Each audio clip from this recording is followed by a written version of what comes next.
नमस्कार। आज जो कहानी मैं आप लोगों को सुनाने जा रही हूँ वह आप सभी ने कभी न कभी किसी माध्यम से जरूर ही सुनी होगी। आज के समय में हमें इस कहानी को अपने बच्चों को जरूर सुनाना चाहिए। इस कहानी का शीर्षक है सच्ची तीर्थ यात्रा। एक बार महादेव जी और माता पार्वती के साथ कैलाश पर्वत पर बैठे विश्राम कर रहे थे। तभी उनके दोनों पुत्र कार्तिकेय जी तथा गणेश जी वहां आ पहुंचे। दोनों भाइयों में झगड़ा हो रहा था। गणेश जी का कहना था, मैं सभी देवताओं में पहले पूजा जाता हूँ, इसलिए पहले मेरा विवाह होगा। जबकि कार्तिकेय जी कह रहे थे, मैं तुमसे बड़ा हूँ गणेश, बड़ा भाई होने के नाते पहले मेरा विवाह होना चाहिए। महादेव जी तथा माता पार्वती ने जब दोनों भाइयों को झगड़ते देखा तो उन्हें बड़ा आश्चर्य हुआ। किस तरह दोनों भाइयों को शांत कराया जाए, यह सोचकर महादेव जी ने दोनों के समक्ष एक शर्त रखी। तुम दोनों में जो सबसे पहले चारों दिशाओं की तीर्थ यात्रा करके लौटेगा, उसी का मैं पहले विवाह करूंगा। महादेव जी की शर्त सुनकर कार्तिकेय जी खुश हो गए और घमंड में भरकर बोले, इस शर्त को तो मैं चुटकी बजाते ही पूरा कर दूंगा पिताजी, क्योंकि मेरी सवारी तो मोर है जो पलक झपकते ही मुझे चारों धाम की यात्रा करा लाएगा।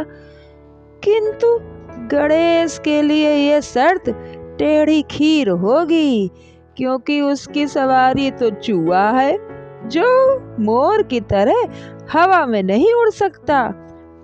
अकेला तो वह फिर भी तेज चल लेता है, मगर लड्डू खा खा कर मोटे हो गए गणेश के बैठते ही उसके कहीं प्राण न निकल जाए। कहते ही कार्तिकेय जी मोर पर सवार हुए और उड़ चले।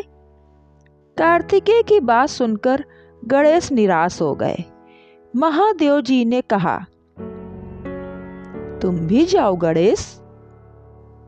नहीं पिताजी, गणेश बोले, भैया ठीक ही कहते हैं, मैं उनसे पहले चारों धाम की यात्रा करके नहीं लौट सकता। फिर मेरे जाने के बाद आप और माताजी अकेले रह जाओगे, तब आपकी सेवा कौन करेगा? कहने के बाद गणेश जी महादेव जी तथा माता पार्वती की सेवा में लग गए। महादेव जी तथा माता पार्वती ने एक दूसरे के तरफ देखा और मुस्कुरा दिए।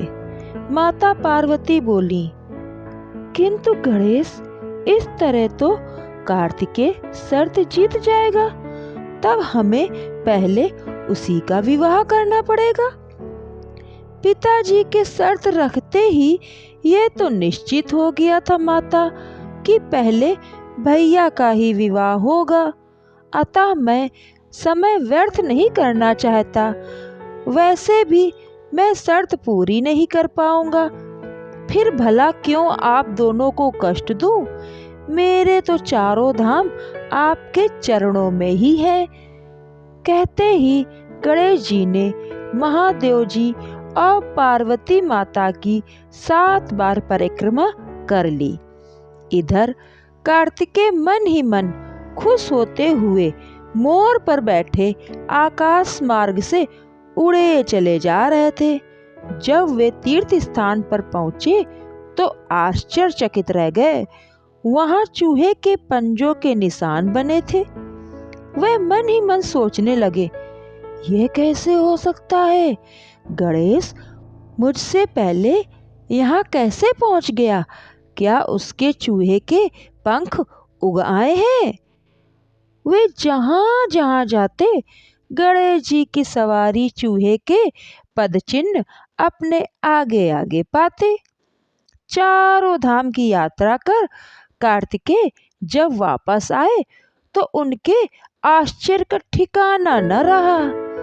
गणेश माता पिता की सेवा में लगे थे।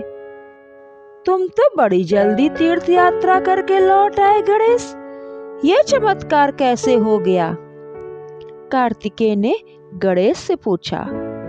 मैं तो तीर्थ यात्रा पर गया ही नहीं भैया, गणेश जी ने कहा। फिर चूहे के पदचिन्ह तीर्थ स्थानों पर कहां से पहुंच गए? अब तो गणेश जी भी बहुत हैरान हुए। उन्होंने सारी बात महादेव जी और पार्वती माता से बताई तो महादेव जी मुस्कुराकर बोले, पुत्र कार्तिकेय, सच तो यह है कि तुम शर्त पूरी करके भी हार गए हो, क्योंकि चारों धाम तो माता पिता की सेवा ही है। जिसने यह पावन कार्य कर लिया, समझो चारों धाम की यात्रा कर ली। गणेश ने ऐसा ही किया है। अपने पिता की बात सुनकर कार्तिकेय जी का सारा अभिमान चूर चूर हो गया। उन्होंने महादेव जी के चरणों में गिरकर क्षमा मांगी और कभी विवाह न करने की प्रतिज्ञा की। इसके पश्चात महादेव जी ने गणेश जी का विवाह रिद्धि और सिद्धि नामक दो बहनों से कर दिया। आप लोगों ने मेरे द्वारा यह कहानी सुनी। इस कहानी से हमें यह शिक्षा मिलती है कि हमें अपने माता पिता की सेवा अवश्य ही करनी चाहिए। माता पिता की सेवा करना बच्चों के लिए तीर्थ यात्रा के समान ही है। जो अपने माता पिता की सेवा न करके उन्हें कष्ट देता है, उन्हें नाराज करता है, उनका मन दुखी करता है, वह कभी भगवान के भक्त नहीं बन सकते हैं।